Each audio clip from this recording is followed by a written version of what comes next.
एक शख्स अल्लाह के नबी सल्लल्लाहु अलैहि वसल्लम के पास आता है और कहता है, बड़ी प्यारी हदीस है, सुनी होगी आपने, कि अल्लाह के नबी मेरे अंदर 4 बुराइयां पाई जाती हैं। सुनिए, मैंने अपनी स्पीड स्लो कर दी ताकि आपके जहन में उतार सकें हिकमत क्या है। अय अल्लाह के नबी मेरे अंदर 4 गुनाह पाए जाते हैं, 4 बुराइयां मेरे अंदर पाई जाती हैं, लेकिन चारों नहीं छोड़ सकता। मौलाना जर्जीस से आप कहिए, जर्जीस साहब मैं शराब भी पीता हूं, स्मोक भी, हीरोइन भी यूज करता हूं, कैरम बोर्ड भी खेलता हूं, चोरी भी करता हूं, आप अगर कहें तो एक बुराई छोड़ दूंगा, तो मैं क्या कहूंगा, हट हट हट हट, एक क्यों छोड़ेगा? इस्लाम के अंदर पूरे के पूरे दाखिल हो जाओ, सारी बुराइयां छोड़ो। लेकिन सुनन बैहकी के अल्फाज, अल्लाह के नबी सल्लल्लाहु अलैहि वसल्लम के पास वो आया और खुद कह रहा है कि अल्लाह के नबी मेरे अंदर 4 बुराइयां पाई जाती हैं, लेकिन चारों नहीं छूटती हैं। आप कहें तो एक छोड़ सकता हूं, चारों नहीं छोड़ सकता। तो आपने कहा अच्छा ये बताओ कि लिस्ट, वो बुराइयां हैं क्या? कहा अल्लाह के रसूल सबसे पहली बुराई तो ये है कि मैं शराब पीता हूं। ठीक। दूसरी बुराई ये है कि मैं शराब जब पी लेता हूं तो फिर मुझे ख्वाहिश होती है, तलब होती है, तो एक है मेरी गर्लफ्रेंड, दोस्त, जिसके साथ मेरे ताल्लुकात हैं, फिर मैं उसके साथ जिना भी करता हूं। और फिर जब रात ज्यादा हो जाती है तो रात के अंधेरे में निकलकर मैं तीसरा जुर्म भी करता हूं, मैं चोरी भी करता हूं। कितने गुनाह बता दिए उसने? 3। पहला जुर्म मेरा यह है कि मैं शराब पीता हूं। शराब के बाद मेरा दूसरा जुर्म यह होता है कि मैं रात में जिना करता हूं, और फिर जिना से जब मैं फारिग होता हूं तो रात में मैं चोरी भी करता हूं। आपने कहा चौथा? तुमने 4 गुनाह बताए ना, चौथा? कहा अल्लाह के रसूल मैं झूठ भी बोलता हूं। आप कहें तो मैं एक छोड़ दूंगा। हिकमत देखो, आप जानते थे कि अगर इसको ये कहूंगा नहीं चारों छोड़ तो गुस्से में भाग जाएगा, हो सकता है कि फिर बदअमल होकर मर जाए और जहन्नमी हो जाए। आपने उसके जज्बात को समझा, उसने एक्शन दिया तो आपने फौरन रिएक्शन नहीं दिया, नहीं चारों छोड़ो। जज्बात में आकर उससे चारों नहीं छुड़वाएंगे। देख रहे हैं आप, अल्लाह के नबी सल्लल्लाहु अलैहि वसल्लम ने कहा अच्छा ऐसा करो, शराब भी पीते हो, हाँ, जिना भी करते हो, हाँ, चोरी भी करते हो, हाँ, और झूठ भी बोलते हो, हाँ। वो समझ रहा था कि इसमें शराब कहेंगे तो जरा मुश्किल होगा मेरे लिए छोड़ना, क्योंकि बीड़ी नहीं छूटती, जिसको शराब की लत लग जाए वो कैसे छूटेगी। सोचने लगा कि देखिए अभी अल्लाह के नबी शराब कहेंगे, चोरी भी कह सकते हैं चोरी छोड़ दो। अगर चोरी छोड़ देंगे तो दिन भर का गुजर बसर कहां से चलेगा? रात में चोरी करते तभी तो बीवी बच्चों को खिलाते हैं। सोच रहा है कि ये मुश्किल होगा, लेकिन नबी कहेंगे तो एक छोड़ दूंगा। अल्लाह के नबी ने कहा अच्छा एक काम करो कि तुम झूठ छोड़ दो।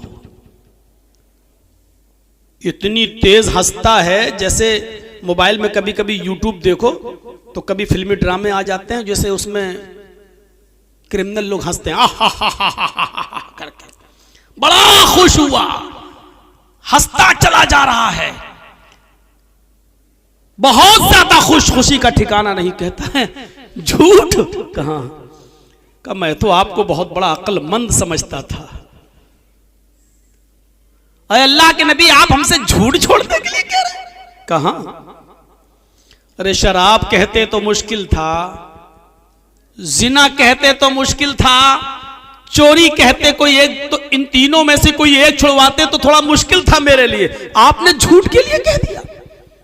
आपने कहा कि जाओ तुम सिर्फ झूठ छोड़ दो, कल आकर मिलना मुझसे।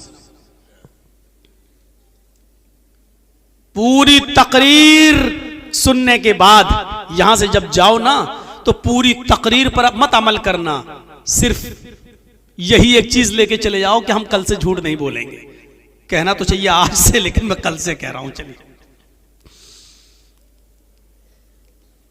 सिर्फ यही एक चीज लेके यहां से उठ जाइए, और कल शाम होने से पहले पहले मेरे भाइयों आप आधा आपकी जिंदगी चेंज हो जाएगी, आधी आपकी जिंदगी। उसने कहा अल्लाह के नबी ठीक है, हाथ यदक, हाथ बढ़ाइए। क्या कहता है? हाथ बढ़ाइए। अल्लाह के नबी ने कहा क्यों? बढ़ा दिया। उसने अपना हाथ नबी के हाथ पर रख दिया, ये लीजिए। अल्लाह के नबी ने हाथ बढ़ाया, उसने भी हाथ बढ़ाया, दाहिना हाथ दाहिने हाथ के ऊपर रखकर उसने बैत की कसम खाई।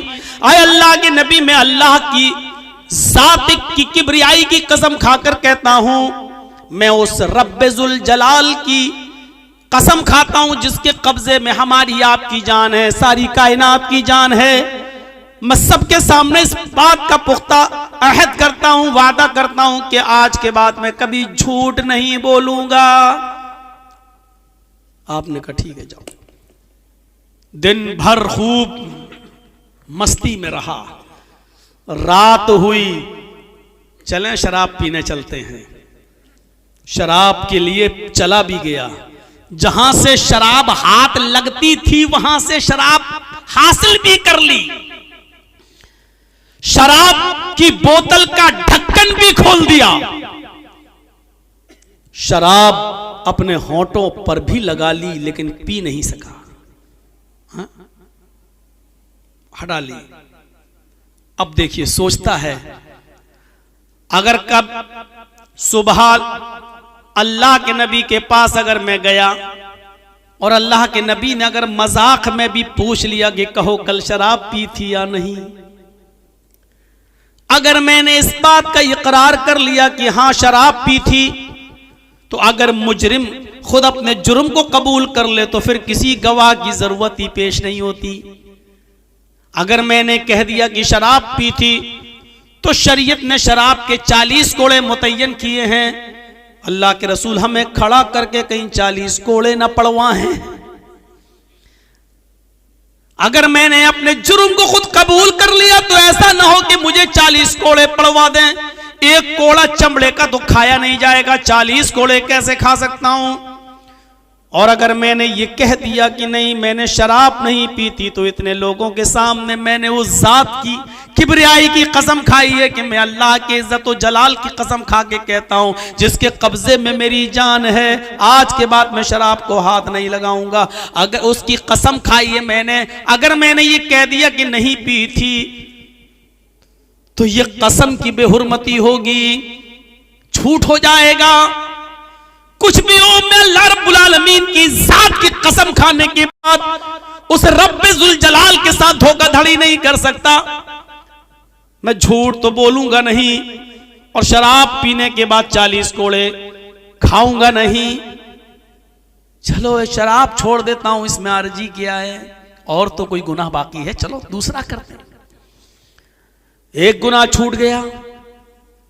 जिना के लिए जिस लड़की के पास इसके ताल्लुकात थे, जिस औरत के साथ उसके पास जाता है, अभी हम आगोश होता है, अभी अपने काम में लगता नहीं है कि सोचता है सुबह अगर मजाक में भी अल्लाह के नबी ने पूछ लिया कि तुमने कल जिना किया था या नहीं, अगर मैंने कह दिया कि हाँ किया था तो मैं तो शादीशुदा हूं, मुझे दौड़ा दौड़ा कर पत्थरों से मुझे रज्म कर दिया जाएगा, मुझे मार दिया जाएगा।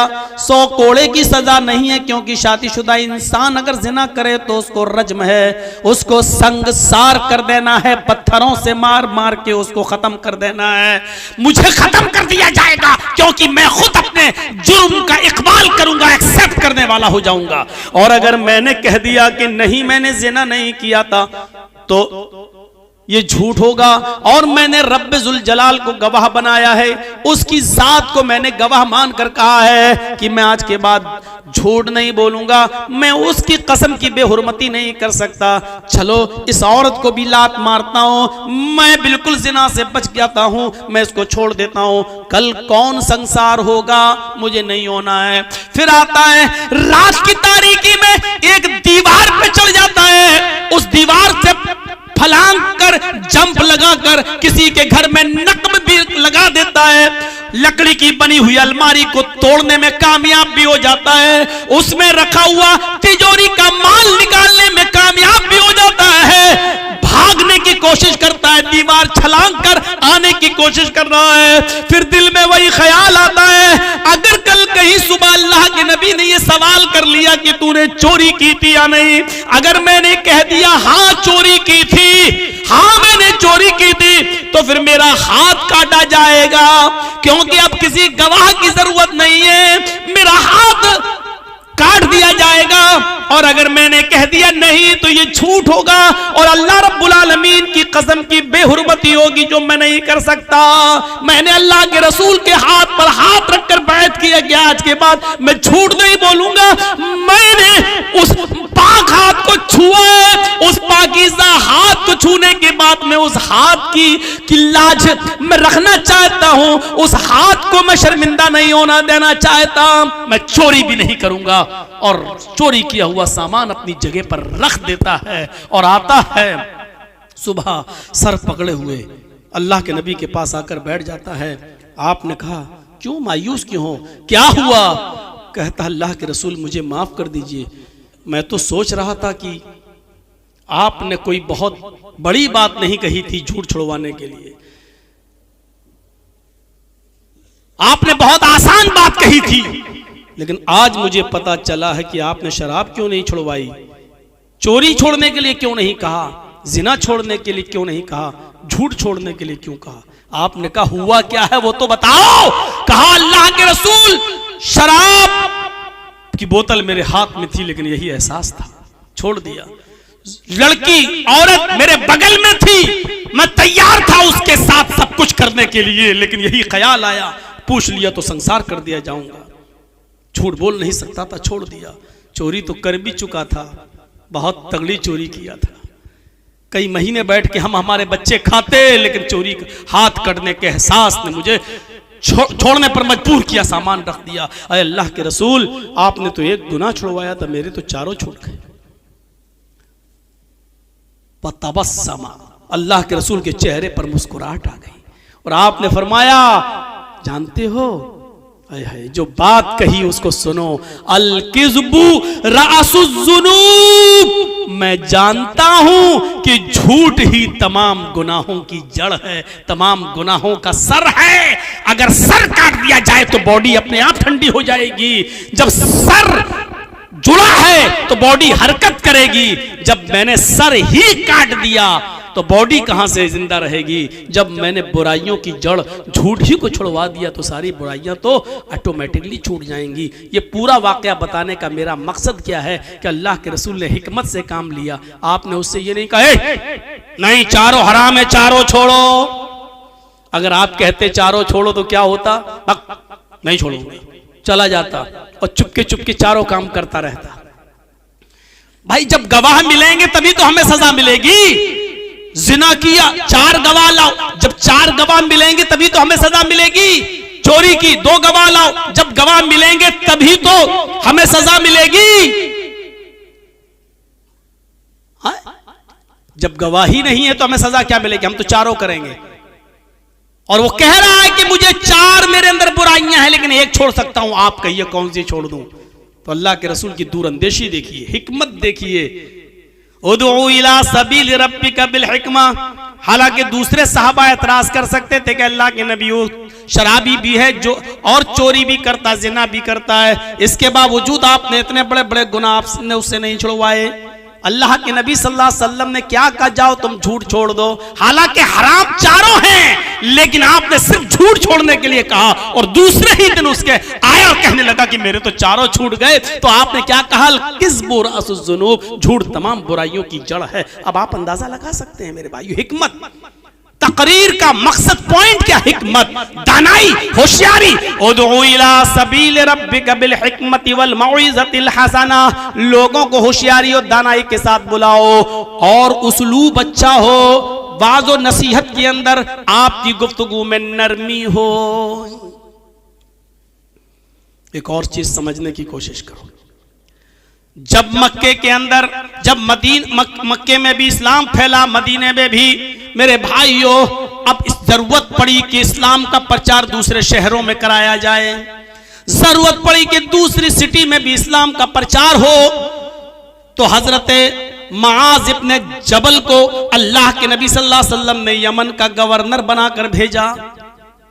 मुआज़ इब्न जबल को जब यमन का गवर्नर बनाकर भेजा तो आपने मुआज़ इब्न जबल से कहा, आए मुआज़, यमन की तरफ तुम जा रहे हो, यमन की तरफ तुम जा रहे हो लोगों को दावत व तबलीग देने के लिए, इस्लाम की तरफ बुलाने के लिए, तो आप उनको इस्लाम की दावत कैसे दोगे? सुनिए, हिकमत देखिए, होशियारी देखिए, दानाई देखिए। बताओ तुम यमन के लोगों को दीन की दावत कैसे दोगे, यमन के लोगों को दीन की तरफ कैसे बुलाओगे? हजरत मुआज़ इब्न जबल इसका जवाब देते हैं, क्या अल्लाह के नबी, मैं उनसे कहूंगा कि बुनियल इस्लाम वाला खमसिन, शहादत अल्लाह इलाहा इल्लल्लाह व अन्ना मुहम्मदर रसूलुल्लाह व इकामिस सलाह व ईताइज ज़कात वल हज्ज व सौम रमजान। मैं उनसे कहूंगा कि कलमा पढ़ो, ला इलाहा इल्लल्लाह मुहम्मदुर रसूलुल्लाह, तौहीद पर कायम हो जाओ, तुम्हारे ऊपर 5 वक्त की नमाज फर्ज है, तुम्हारे ऊपर रमजान के पूरे महीने का रोजा फर्ज है, तुम्हारे ऊपर इस्तिताअत होने पर ज़कात भी फर्ज है, तुम्हारे ऊपर खाने काबा का हज बैतुल्लाह की ज़ियारत जिंदगी में एक बार तुम्हारे ऊपर फर्ज है। अल्लाह के नबी ने कहा, ना आए मुआज़, तुम इस तरीके से दावत दोगे तो यमन के लोग कभी तुम्हारे करीब नहीं आएंगे। इस्लाम की बुनियाद कितनी चीजों पर है?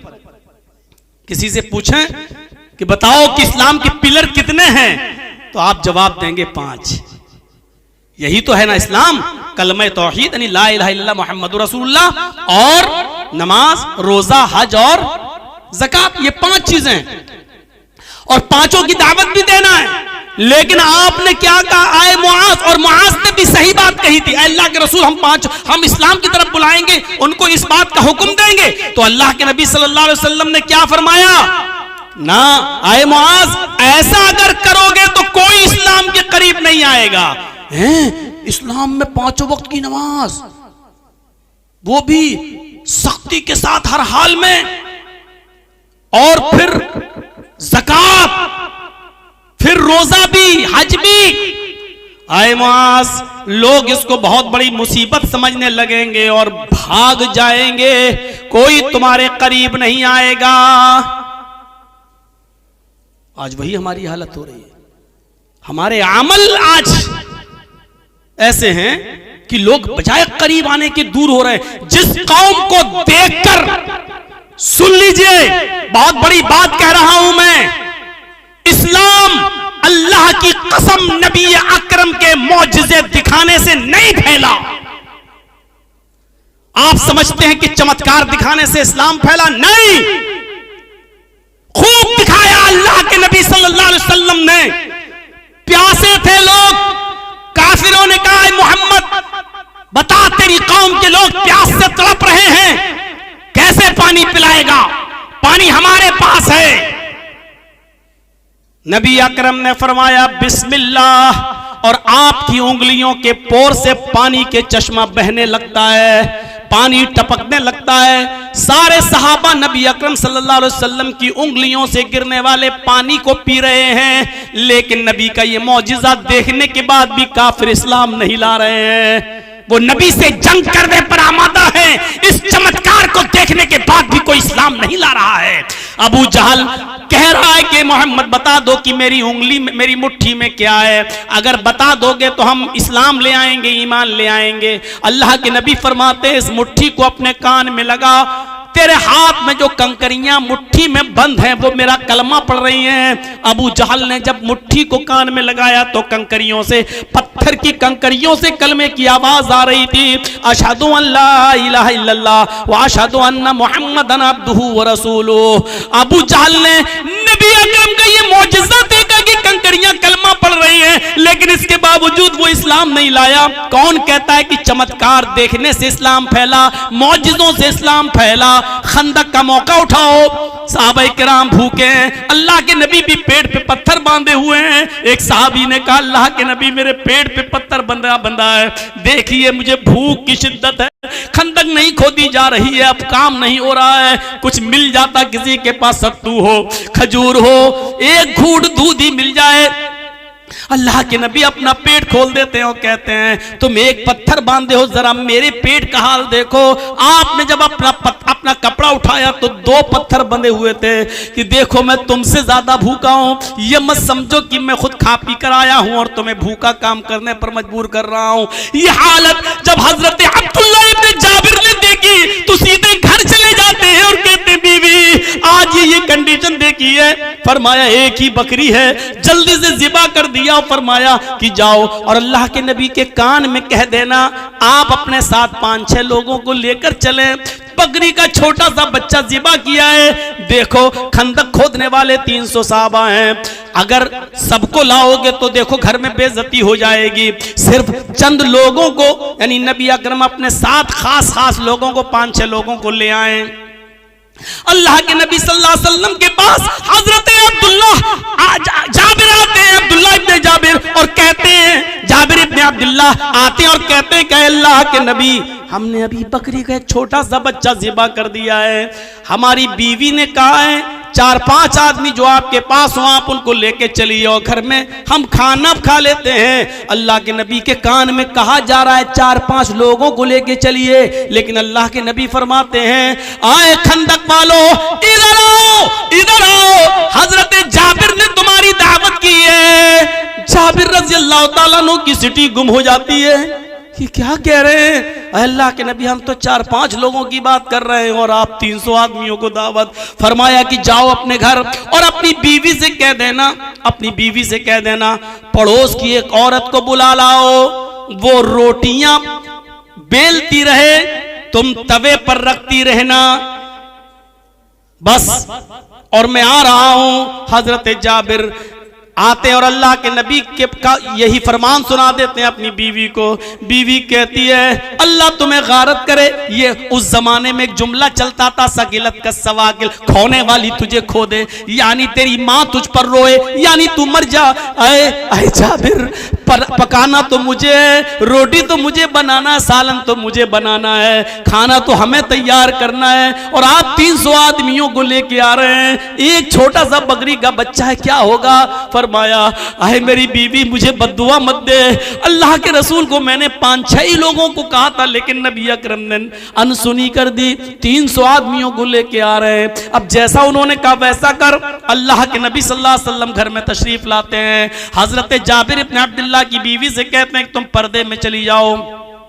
फिर हांडी का ढक्कन खोलते हैं और उसमें थुकथुकाते हैं, कुछ पढ़ते हैं, थुकथुकाते हैं और कहते हैं कि आए जाबिर की बीवी तुम रोटी बनाती जाओ, आग पर सेंकती जाओ और देती जाओ। अल्लाह की कसम जो खाना 4-5 लोगों के लिए था वो 300 लोगों ने पेट भर के खाया, फिर बच गया, फिर जाबिर के घर वालों ने खाया और उस इलाके के गरीबों में भी बांटा और तकसीम किया। अल्लाह की कसम ये जिंदा जावेद मौजिज़ा देखने के बाद भी खंदक खोदने वाले वो काफिर ईमान नहीं लाए। चमत्कार देखने से और चमत्कार करने से कोई आदमी मुसलमान नहीं होता है। आप कितना ही लोगों को कुछ भी दिखाएं, इस्लाम चमत्कार से नहीं फैला है। हजारों की भीड़ है, कहती है कि मोहम्मद चांद के 2 टुकड़े करके दिखाओ हम ईमान लाएंगे। अल्लाह के नबी उंगली का इशारा कर देते हैं, चांद के 2 टुकड़े हो जाते हैं। पूरी दुनिया ने देखा चांद के 2 टुकड़े, लेकिन इस चमत्कार इस मौजिज़े को देखकर भी कोई इस्लाम नहीं लाता है।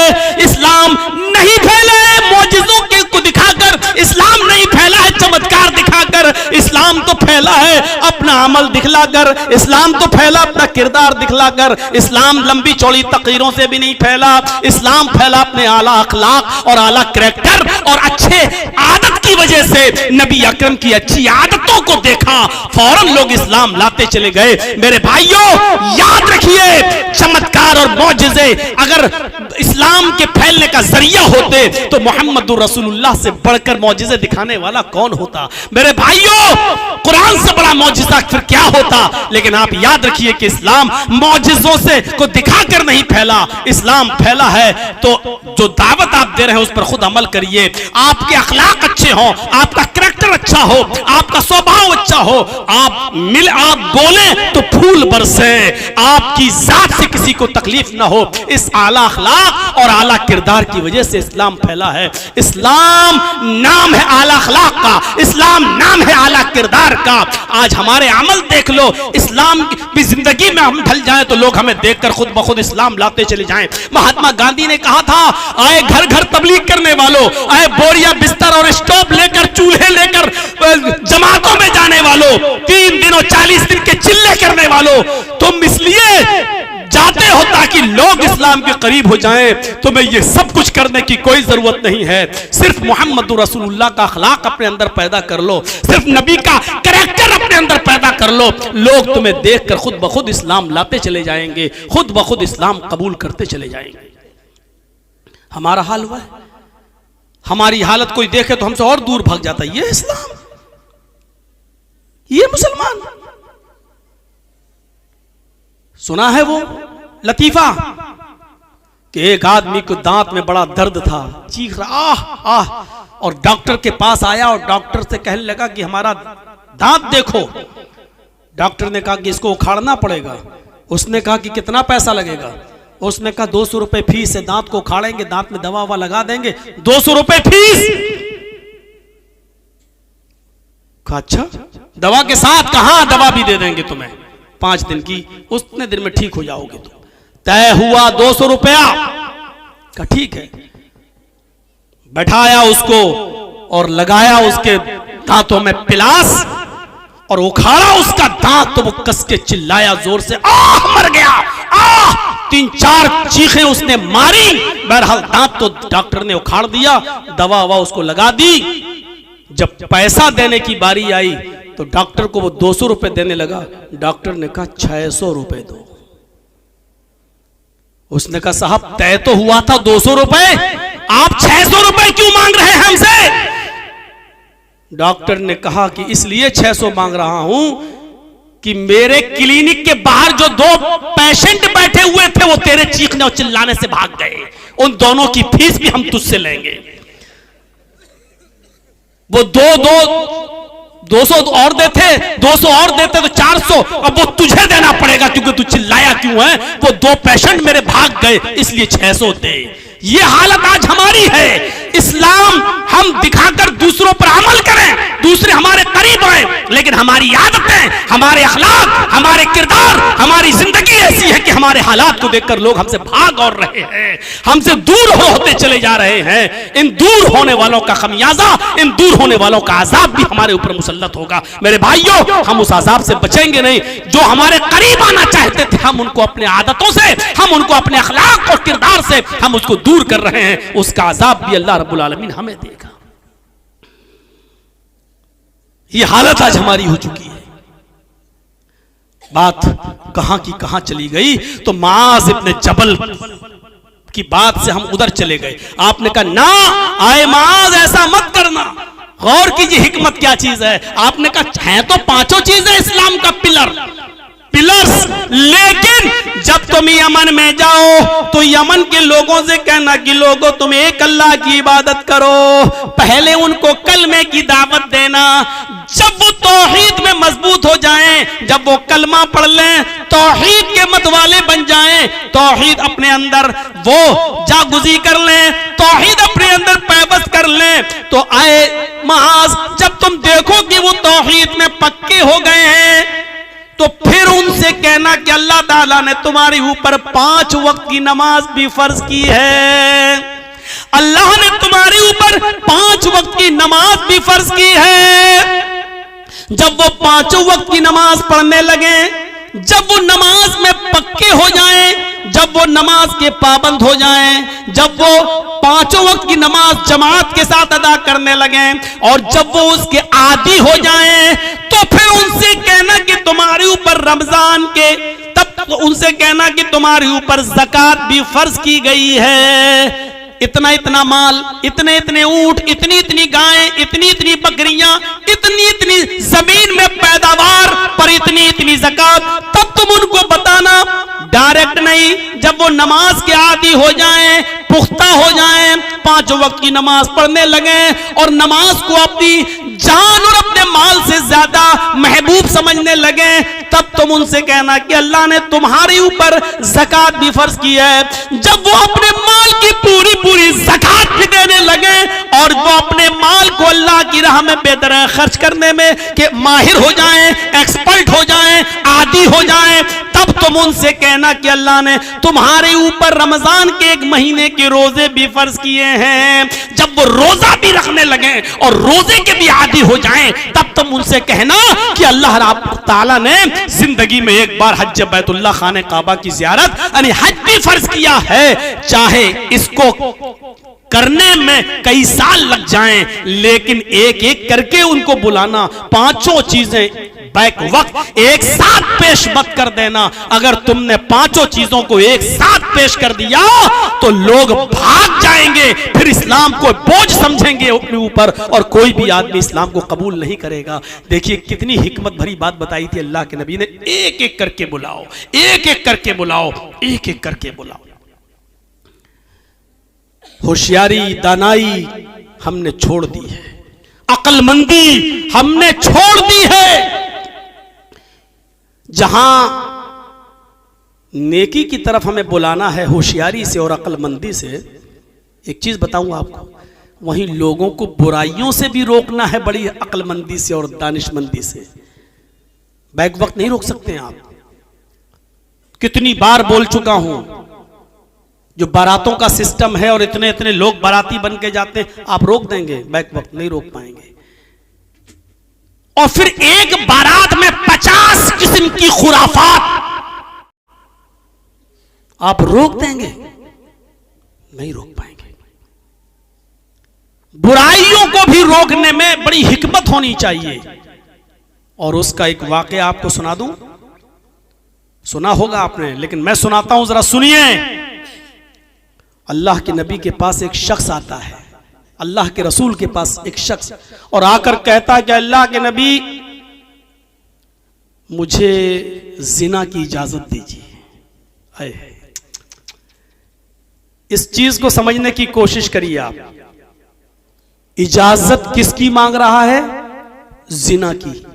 और मांग किससे रहा है? मुहम्मदुर रसूलुल्लाह सल्लल्लाहु अलैहि वसल्लम से। दो चीजें समझ लीजिए, पूरी तकरीर समझ में आ जाएगी। इजाजत किसकी मांग रहा है? जिना की। और मांग किससे रहा है? नबी अकरम से। इजाजत किस चीज की मांग रहा है? जो सबसे गंदा काम। और इजाजत किससे मांग रहा है? जो कायनात की सबसे महबूब और प्यारी हस्ती। दोनों चीजों को देखिए आप। सबसे गंदा काम जिना, और जिना की परमिशन किससे मांग रहा है? जो कायनात की, दुनिया की सबसे ज्यादा महबूब और प्यारी हस्ती। अल्लाह के रसूल मुझे इजाजत दी। मुसलमान है, सहाबी है, इस्लाम लाया, नबी को देखा तो सहाबी हो ही गया। सहाबी है, नबी से इस्लाम लाया, लेकिन नया नया है, नया नया है। अल्लाह के रसूल इजाजत दीजिए मुझे। किस बात की? मुझे जिना करना है। दूसरे साहबा कर भाई, जिना की इजाजत कोई भी मांगे? यहां तो कोई बीड़ी पीते आ रहा है, मौलाना जर्जीस को देख रहा था। अदब, एहतराम, ठीक है। सोचिए कि वो कैसी कौम थी जो जिना की इजाजत मांग रही है, और किस कौम को सुधारने के लिए मोहम्मद रसूलुल्लाह को भेजा गया, जो ये भी नहीं जान पा रही है कि जिना की इजाजत अब किससे मांग रहे हैं। सोचो कैसे लोग रहे होंगे वो। और समझाने वाला साहब अगर है, चुप चुप, एक तो डांट रहे हैं, अल्लाह के नबी सल्लल्लाहु अलैहि वसल्लम के अल्फाज देखो, आपने सहाबा से कहा नहीं, डांटो नहीं। आप भी कह सकते थे चुप चुप चुप बदतमीज, कैसी इजाजत मांग रहा। आप कुछ भी कह सकते थे, आप नबी थे, नबी का मकाम बड़ा था, आप डांट सकते थे साहबी, लेकिन आपने नहीं डांटा। आपने सहाबा से कहा नहीं, और जो जिना की इजाजत मांग रहा था उससे क्या कहा, उदनु मिन्नी, मेरे करीब आओ और पास आ जाओ मुझसे, करीब बिठा दिया। सहाबा बैठे हैं और जो जिना की परमिशन मांग रहा था उसको अपने करीब कर लिया। मस्जिद है, अल्लाह का घर है, अल्लाह के घर में जिना की परमिशन मांग रहा है एक सहाबी, और अल्लाह के रसूल उसको, सहाबा घूर रहे हैं, सहाबा बुरी नजरों से देख रहे हैं। ऐसा लग रहा है जैसे सहाबा पर कयामत फट पड़ी, जमीन फट पड़ी और सहाबा धंस जाए। ऐसा लग रहा था कि कितने गंदे काम की इजाजत किससे मांग रहा है। सहाबा को ऐसा महसूस हो रहा है, और ये मोहम्मद रसूलुल्लाह के पास बैठा, आपने कहता रहा हो, और अल्लाह के रसूल उसको करीब कर रहे हैं, मस्जिद में भी है और नबी के करीब भी है। आपने कहा अब बोलो, क्या बोलते हो? अल्लाह के नबी वो जिना करेंगे, कोई है? ओ इंतजाम सब है मेरे पास, बस परमिशन दे दो। आपने कहा ठीक है। ओहो, अंदाज देखिए। आपने कहा भला क्यों नहीं, भला मैं तुम्हें इस काम से कैसे रोक दूं? तुम मुझसे परमिशन मांग रहे हो, मैं तुम्हें कैसे खाली हाथ जाने दूं, कैसे तुम्हें रोक दूं? लेकिन मेरे जाने से, तुम जिना के लिए जाने से पहले मेरे 2-3 सवालों के जवाब दे दो। अंदाज देखिए। जो काम तुम उस लड़की के साथ करना चाहते हो, क्या वो काम तुम अपनी मां के साथ करने के लिए तैयार हो? जो चीज उस लड़की के, उस औरत के पास है, वो चीज तुम्हारी मां के पास भी है। क्या तुम अपनी मां के साथ जिना करना पसंद करोगे? इतना सुनना था, तन बदन में आग लगी। कौन सा शरीफ इंसान होगा जो अपनी मां के बारे में ये तसव्वुर कर ले? लेकिन तन बदन में आग लगने के बाद भी वो नबी अकरम से कुछ नहीं कह सकता था, क्योंकि आप ये नहीं कह रहे हैं कि अपनी मां के साथ जिना करो, बल्कि आप ये कह रहे हैं क्या तुम अपनी मां के साथ जिना करना पसंद करोगे? क्या तुम्हें अच्छा लगेगा? उस नौजवान ने कहा फिदा का बी व उम्मी या रसूल अल्लाह, आए मोहम्मद सल्लल्लाहु अलैहि वसल्लम, मेरे माँ बाप आप पर कुर्बान, नए अल्लाह के नबी, मेरी माँ मेरे बाप आप पर सदके जाएं, आप पर कुर्बान जाएं। ऐसा कौन सा शरीफ इंसान होगा जो अपनी माँ के साथ जिना करेगा? आपने कहा शराफत को कौन तार तार कर सकता है? अच्छा, माँ के साथ ना करो, कोई बात नहीं, अगर बहन के साथ ये जिना करना पसंद करोगे, चलिए मां तो शरीफ आदमी नहीं जाएगा मां के साथ जिना करने, क्या ये काम तुम अपनी बहन के साथ करना पसंद करोगे? वो चीख पड़ा अल्लाह के रसूल, कोई शरीफ इंसान अपनी बहन के साथ भी जिना नहीं कर सकता। आपने कहा क्या तुम ये काम अपनी बेटी के साथ करना पसंद करोगे? तीर पे तीर, लेकिन अंदाज बड़ा सुहाना, अंदाज बड़ा दिल को छू जाने वाला। ये नहीं कह रहे कि अपनी बेटी के साथ चाह और कर ले, नहीं, ये कह रहे हैं क्या तुम अपनी बेटी के साथ करोगे? उसने कहा नहीं। आपने कहा अच्छा, माँ बहन बेटी तो खूनी रिश्ता होता है, कोई उसके साथ जिना करना पसंद नहीं करेगा। अच्छा चलो, अपनी माँ की बहन के साथ यानी खाला के साथ ये काम करना पसंद करोगे? कहने लगा अल्लाह के नबी, शरीफ इंसान अपनी खाला के साथ भी ये काम करना पसंद नहीं कर सकता। आपने कहा अच्छा, अपने बाप की बहन के साथ यानी माँ की बहन के साथ जिना पसंद नहीं करोगे, तो अपने बाप की बहन यानी फूफी के साथ जिना करना पसंद करोगे? उसने कहा अल्लाह के रसूल, फिदा का भी वो उम्मी, मेरे माँ बाप आप पर कुर्बान, कोई भी शरीफ इंसान अपनी फूफी के साथ भी जिना नहीं करना पसंद करेगा। आपने कहा नौजवान, जब तुम खुद अपनी जबान से ये कह रहे हो, आइडिया, अंदाज। जब तुम अपनी जबान से खुद इस बात को कबूल कर रहे हो कि उसकी तुम अपनी माँ के साथ, अपनी बहन के साथ, अपनी बेटी के साथ, अपनी फूफी के साथ, अपनी खाला के साथ ये पसंद नहीं कर सकते, कहा नहीं। अच्छा ये बताओ, तुम अपने लिए पसंद नहीं कर रहे हो, अगर कोई दूसरा तुम्हारी माँ के साथ जिना करे तो पसंद करोगे, कहा नहीं। दूसरा तुम्हारी बहन के साथ गलत काम करे तो पसंद करोगे, नहीं। दूसरा तुम्हारी बेटी के साथ गलत काम करे तो पसंद करोगे, कहा नहीं। दूसरा खाला के साथ, फूफी के साथ गलत काम करना चाहे तो पसंद करोगे, कहा नहीं। फरमाया फिर तुम जिस लड़की के साथ जिना की परमिशन मांग रहे हो वो भी तो किसी की माँ होगी, किसी की बहन होगी, किसी की बेटी होगी, किसी की फूफी होगी, किसी की चची होगी, किसी की खाला होगी। फिर उसको अगर पता चलेगा कि तुमने ऐसा किया है तो वो कैसे पसंद करेगा कि हमारी बहन के साथ जिसने मुंह काला किया वो इस दुनिया में जिंदा रहे।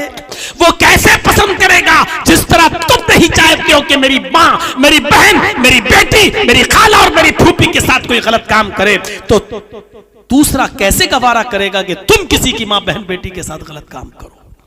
अंदाज अच्छा था, दिल को छू जाने वाला था। अब बताओ तुम्हारा क्या इरादा है। उस नौजवान ने अपना सर आगे बढ़ा दिया और कहा अल्लाह के रसूल मेरे सर पर हाथ फेर दीजिए और मेरे लिए अल्लाह से दुआ कर दीजिए कि अल्लाह मुझे इस जिना की बदतरीन बुराई से बचा ले, मुझे महफूज फरमाए।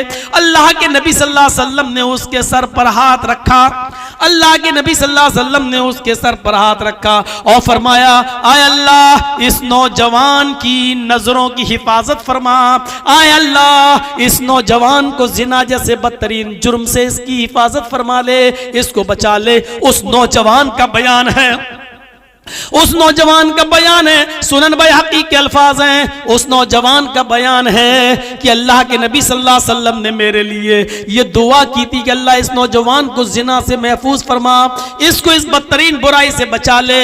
उस दुआ के दिन से, जिस दिन ये दुआ की, उस दुआ के दिन से आज तक, अब तक अल्लाह रब्बुल आलमीन ने सिर्फ जिना ही नहीं बल्कि हर हराम काम से मुझे बचा लिया है, हर हराम काम से मुझे दूर कर दिया है, हर हराम काम से मुझे नजात अता फरमा दी है। नबी अकरम की दुआ का ये असर हुआ। पूरा वाकया बयान करने के बाद मैं कह सकता हूं कि ये नबी अकरम की हिकमत थी, आपने उसको डांट कर नहीं भगाया। आप चाहते तो इस बुराई से रोकने के लिए कह सकते थे चुप, शर्म नहीं आती, कितना बुरा काम तुम करने के लिए उससे परमिशन लेने आए हो।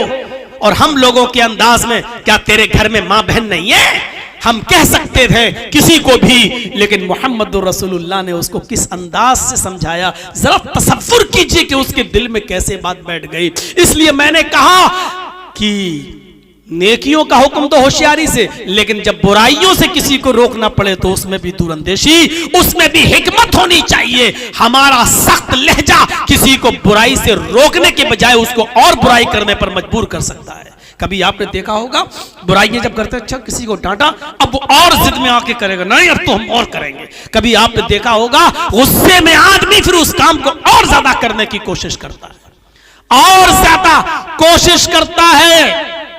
अल्लाह के रसूल का मामला तो अपने घर में अपने बच्चों के साथ भी बड़ा अजीब रहा। उम्मे सलमा जब अल्लाह के रसूल के साथ निकाह में आई तो उम्मे सलमा का एक बेटा दूसरे शौहर से था जिसका इंतकाल हो चुका था, और उस इंतकाल के बाद अल्लाह के नबी ने उम्मे सलमा से निकाह किया तो उम्मे सलमा पहले शौहर से जो बच्चा था बेटा उसको भी अपने साथ ले आई थी, और जब अल्लाह के रसूल के निकाह में आई तो जाहिर है कि उस बच्चे को उम्मे सलमा अपने पास रखती थी। अब वो नबी का भी बेटा हो गया, अगरचे नबी उसके बाप नहीं है लेकिन मां तो उसकी उम्मे सलमा है, तो नबी ही उस बच्चे को पालेंगे और पोसेंगे, क्योंकि एक औरत शादी के बाद अपने उसी हस्बैंड के साथ रहेगी जिसके साथ उसने निकाह किया है, और उस बच्चे को वही पालेगा जिसने उसकी मां के साथ निकाह किया है।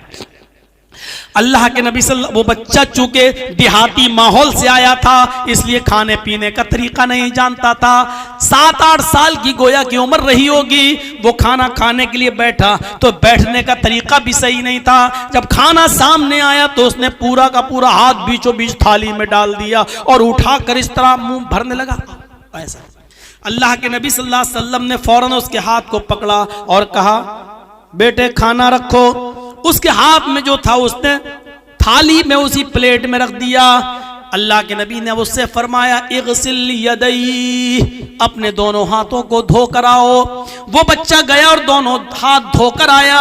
आपने कहा 2 जानू होकर बैठो, ये दोनों पैर ऐसे करके, 2 जानू जिसको हमारे यहाँ उखड़ू बोलते हैं, आप आपके यहाँ जो भी बोलते हो। आपने कहा 2 जानू होकर बैठो या दोनों पैरों को पीछे कर लिया जाए, जैसे नमाज के अंदर होता है। दोनों पैरों को पीछे कर लिया जाए या एक पैर को पीछे किया जाए और एक पैर को उठाया जाए।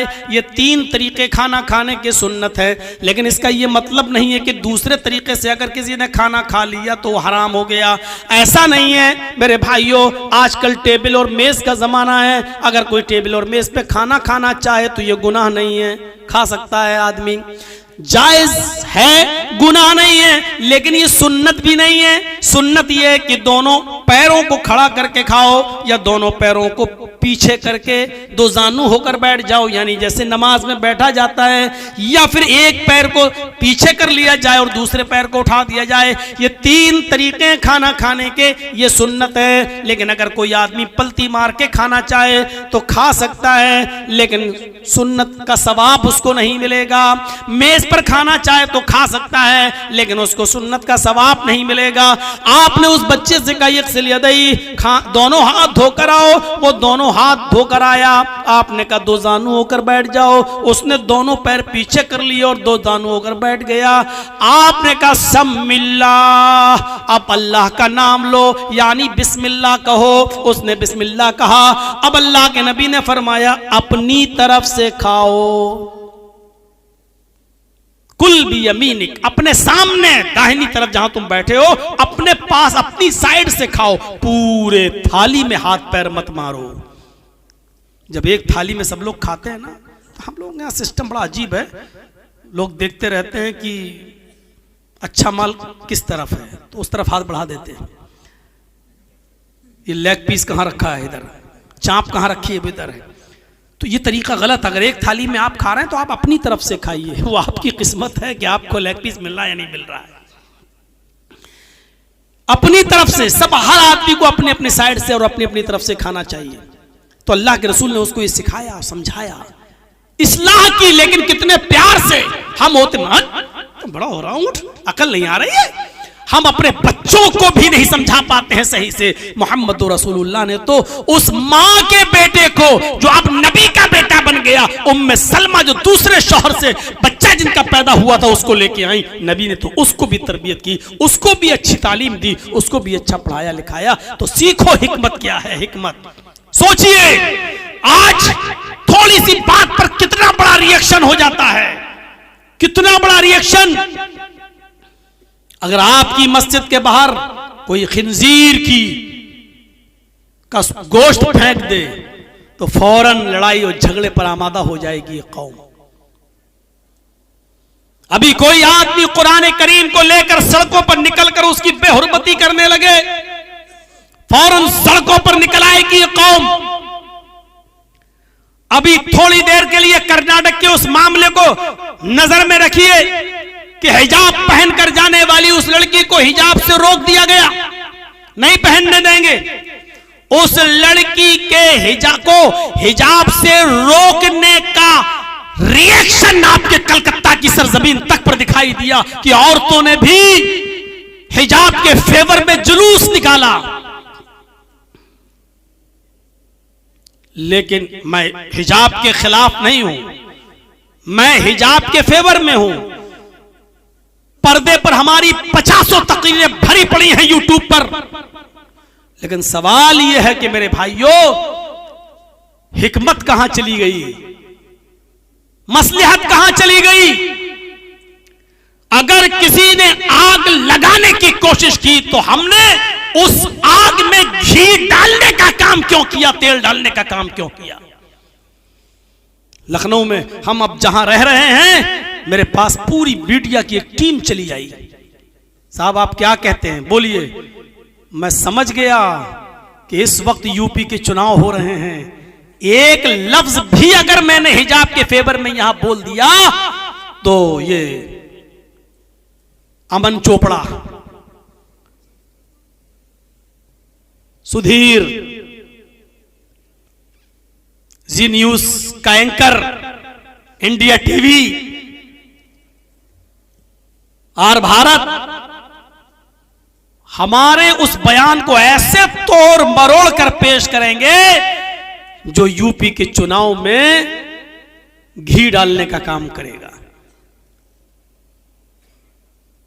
मैंने कहा कि नहीं, मैं इंटरव्यू नहीं दूंगा। उन्होंने कहा साहब आप इतने बड़े मौलाना, आपका इंटरव्यू अगर आज जाए तो ये मुसलमान कौम के लिए बड़ी बात है। मैंने कहा मुसलमान कौम के लिए कोई बड़ी बात नहीं है, बहुत सी हमारी माँ बहनें बेपर्दा घूम रही हैं, तो क्या मैं सबको पर्दा कराने के लिए जाऊंगा? मैं कोई इंटरव्यू नहीं दूंगा। साहब पर्दे से रोक दिया गया। तो हमने कहा कि मैं क्या करूं, पर्दे से रोक दिया गया, मैं चीफ मिनिस्टर थोड़ी हूं, कोर्ट में चल रहा मामला, देखा जाएगा। आप अपनी कोई प्रतिक्रिया नहीं देंगे? मैंने कहा मैं अपनी कोई प्रतिक्रिया नहीं दूंगा, मैं सिर्फ इतना कहूंगा कि पर्दा तो रामचंद्र की पत्नी सीता जी भी करती थी कि सीता के चेहरे को राम के छोटे भाई लक्ष्मण ने भी नहीं देखा और न सीता जी ने दिखाया। इसलिए मैं हिजाब का विरोध नहीं करूंगा। इस वक्त फेवर भी हम इसलिए नहीं करेंगे क्योंकि तुम चुनाव के मौके पर यहां आए हो, चुनाव हो जाने दीजिए, 10 मार्च के बाद हमारा इंटरव्यू ले लीजिएगा। अगर मैं थोड़ा सा बोल देता तो क्या हालत होती, और बोला है लोगों ने, बोला है। मेरे मोबाइल में आज भी जी हिंदुस्तान की वो 2 मिनट की 1.5 मिनट की वो क्लिप मौजूद है जो अभी दी गई, जो आपके बंगाल की चीफ मिनिस्टर ममता बनर्जी जी जो गई थी अभी लखनऊ में, उन्होंने जो वहां कहा था कि सब लोग मिलकर समाजवादी पार्टी को वोट दीजिए और जिताइए, उसके दूसरे ही दिन से जी हिंदुस्तान ने जो दिखाया वो ये दिखाया कि ये मौलाना जर्जीस का सीक्रेट प्लान है। ममता बनर्जी जो यहां आई हैं वो जर्जीस का सिगरेट प्लान, इस जहरीले मौलाना का सिगरेट प्लान है। देखिए मौलाना जर्जीस बंगाल में जो बोला, ममता बनर्जी वही लखनऊ में बोली। ये देखिए दोनों का माना मिलाइए, एक तरफ उसने मेरी तकरीर दिखाई बंगाल वाली और एक तरफ ममता बनर्जी जो बोल रही हैं लखनऊ में वो दिखाई और कहा कि ये दोनों एक हैं। बताइए, मैं उत्तर प्रदेश में बोल भी नहीं रहा हूं, किसी पार्टी का सपोर्ट भी नहीं कर रहा हूं, खुलकर ओपनली नहीं, किसी का कर भी नहीं रहा हूं, बोल भी नहीं रहा हूं, इसके बावजूद उसने हमको और ममता बनर्जी को नहीं बंगाल से ऐसे जोड़ दिया है कि मुझे लगता है कि कुछ दिनों के बाद हमें बंगाल ही में शरण लेना पड़ेगी। अभी भी मेरे मोबाइल में मैंने उसको, जब वो आ रही थी टीवी में, मैंने उसकी वीडियो बना ली, ये हालत है। मैं बोल भी नहीं रहा हूं फिर भी दिखा रहे हैं। अगर एक लफ्ज भी पर्दे के बारे में, हिजाब के बारे में बोल देता तो क्या हाल होता। लेकिन सवाल यह है मेरे भाइयों कि मुसलमान इतनी जल्दी तैश में कैसे आ जाता है, कैसे आ जाता है। आप कितनी चीजों को रोएंगे, सिर्फ नकाब पहनकर स्कूल जा रही है। मैं जानता हूं कि संविधान है, कोई आदमी किसी तरीके से रहना चाहे, लेकिन मुसलमानों को इस बात को सोचना पड़ेगा कि इस मुल्क के अंदर उसको पद्मश्री अवार्ड मिलता है जो अपने जिस्म के कपड़े उतार देता है। क्या आपने नहीं देखा फिल्मी दुनिया की एक सबसे गंदी हीरोइन को, जो सबसे ज्यादा गंदगी फैलाती है अपने पोशाक और अपने कपड़ों से, उसको पद्मश्री अवार्ड दिया गया, और जो अपने जिस्म को छिपाना चाहे उसके लिए पूरे हिंदुस्तान में आग लगाई जा रही है। मैं नहीं जानता हूं इस बात को, लेकिन मुसलमानों को अक्लो होश से काम लेना चाहिए, अक्लमंदी से काम लेना चाहिए। नकाब और हिजाब पर तो आप इतनी पाबंदी लगाते हैं और इतना बवाल लेकिन मैं पूछना चाहता हूं कि आपकी बेटी जाती तो उसी स्कूल में है पढ़ने के लिए जहां को एजुकेशन है, जहां लड़के और लड़कियां बैठकर एक साथ पढ़ते हैं। इंटर की और बीए की लड़की उसी सीट पर बैठती है जहां लड़के बैठते हैं। इस्लाम में तो को एजुकेशन भी जायज नहीं है, लड़कों के साथ बैठ के पढ़ना भी जायज नहीं है। इस पर फिर आप खामोश क्यों हो जाते हैं?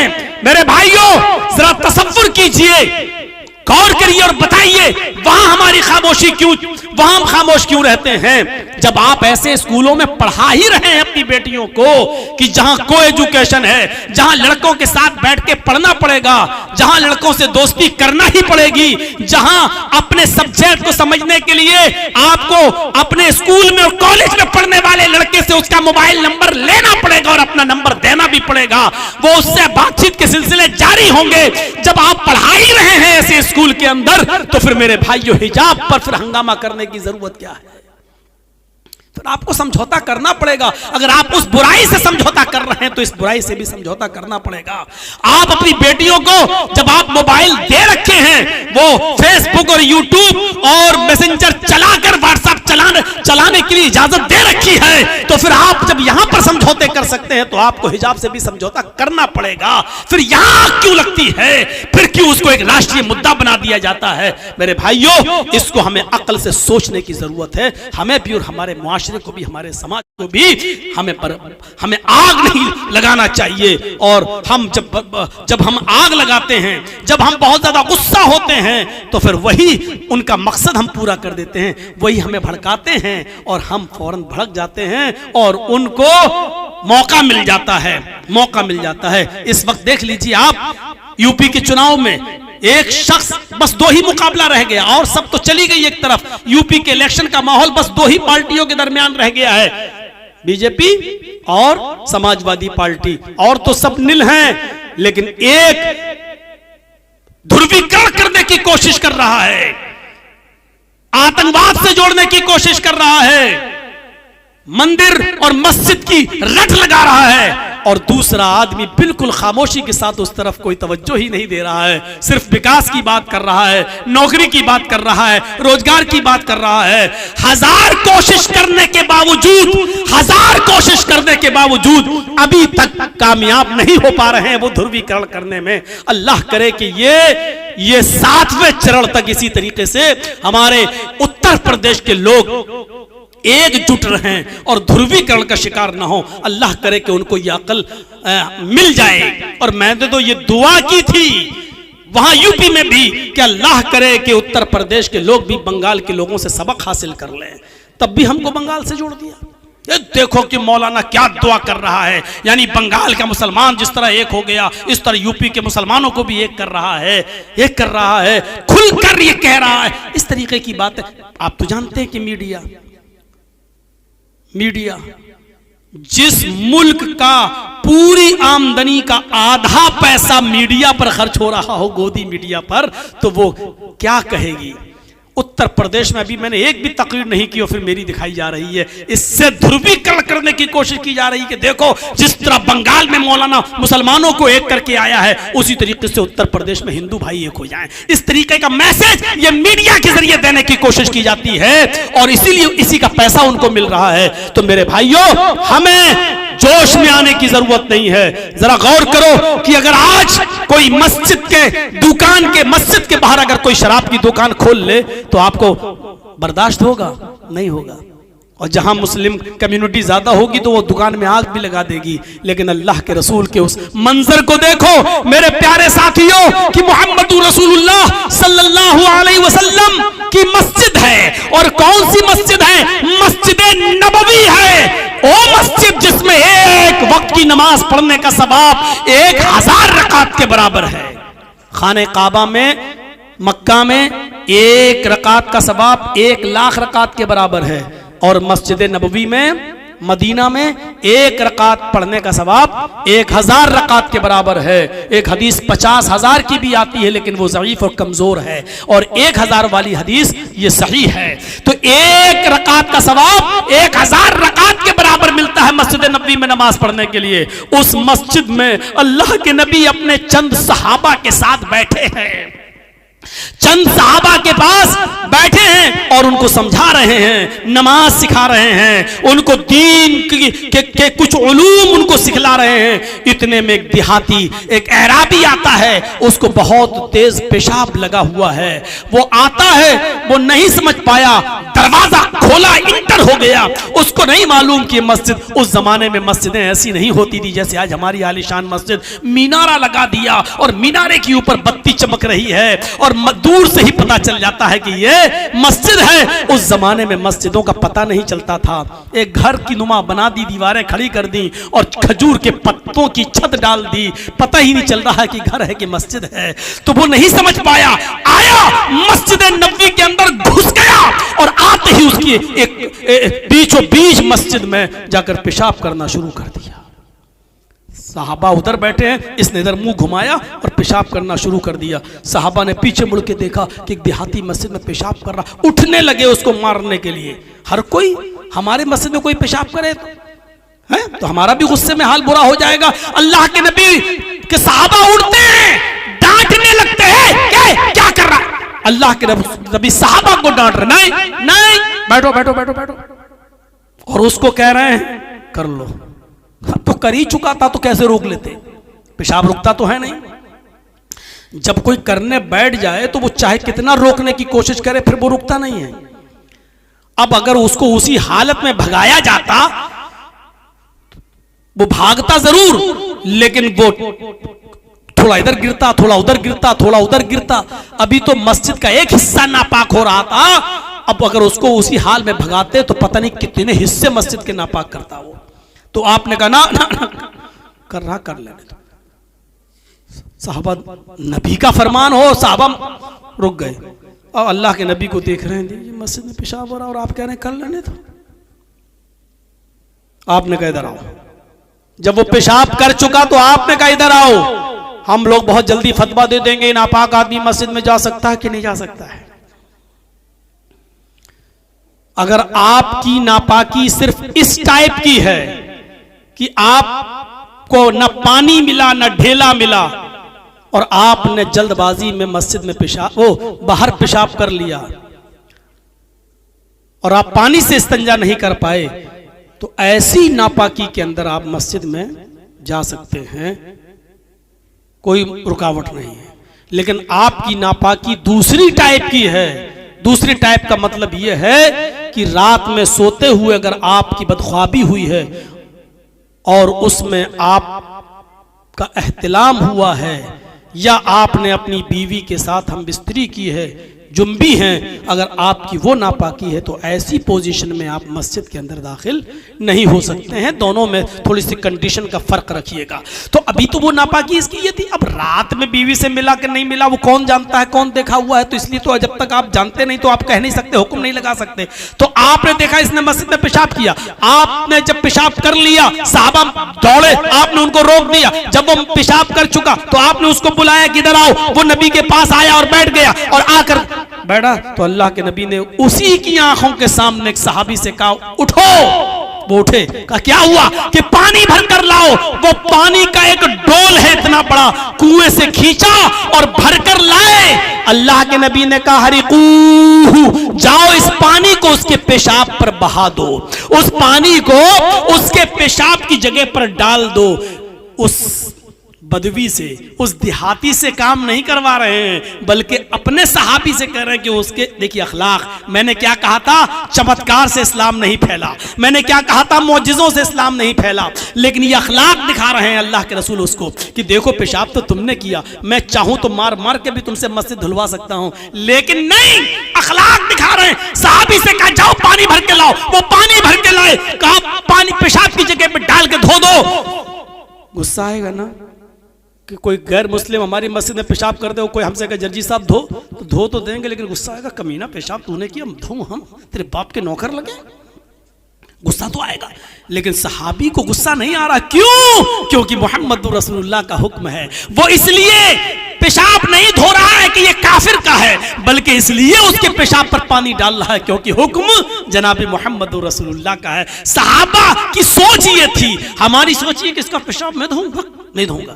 साहबा की सोच ये नहीं थी, पेशाब अगरचे काफिर का धो रहे हैं, लेकिन सोच क्या थी, हम इस काफिर का पेशाब नहीं धो रहे हैं, बल्कि हुक्म हम जनाब मोहम्मद रसूलुल्लाह का मान रहे हैं। हुक्म मानेंगे तो सवाब है, वो सवाब के लिए धो रहे हैं कि अल्लाह के रसूल का हुक्म है। पानी डाला, उसकी गंदगी को, गलाजत और नापाकी को धुल दिया, पाक कर दिया, धो दिया। फिर आपके पास वो भी बैठ गए। अब आपने उस काफिर, उस बदवी, उस देहाती से कहा, मुझे जानते हो?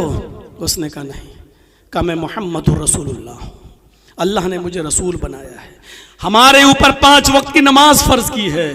ये जिस जगह पर तुमने पेशाब किया, ये कोई मामूली जगह नहीं है, ये अल्लाह का घर है। ये कोई घर नहीं है, किसी की जागीर और जमीन और जायदाद नहीं है, ये अल्लाह का घर है। आए देहाती, आए ऐराबी, आए बदवी, यहां हम अल्लाह की इबादत के लिए आते हैं। यहाँ अल्लाह की इबादत होती है, हम नमाज पढ़ते हैं, और जहाँ नमाज पढ़ी जाती है वहाँ पेशाब नहीं किया जाता है। आइंदा ख्याल रखना, आइंदा इस मस्जिद में कभी पेशाब, अल्लाह की घर में पेशाब मत करना। किसी भी मस्जिद में, यानी जहाँ भी इबादत हो रही हो, वहाँ नमाज हो रही हो, वहाँ तुम पेशाब मत करना। जाओ, इतनी सी गुजारिश है तुमसे।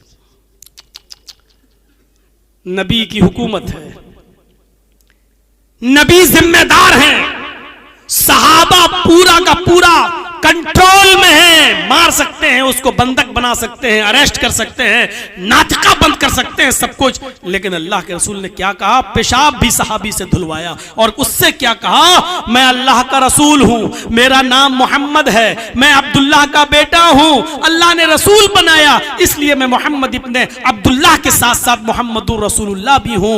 ये मस्जिद है, अल्लाह का घर है, यहां हमारे ऊपर 5 वक्त की नमाजें फर्ज की गई हैं, हम नमाज पढ़ते हैं, यहां अल्लाह की इबादत होती है, और अल्लाह की इबादत जहां होती है वहां पेशाब नहीं किया जाता। आइंदा ख्याल रखना। जाओ, अगर जगह भूल गए हो तो बताओ, हम तुम्हारे साथ किसी सहाबी को कर दें, वो तुम्हें तुम्हारे घर तक पहुंचा देगा। कहा नहीं, घर जानता हूं, रास्ता मालूम है। उठा और चल दिया, लेकिन जा रहा है, पीछे मुड़ के देख रहा है, क्योंकि नाम सुना था मोहम्मद रसूलुल्लाह का, कभी इतने करीब से देखा नहीं था। देख रहा बार बार, फिर जाता है आगे, फिर पीछे पलट के देखता है, उसके चेहरे की लकीरें बता रही थी कि वो घायल हो चुका है नबी के अखलाक को देखकर।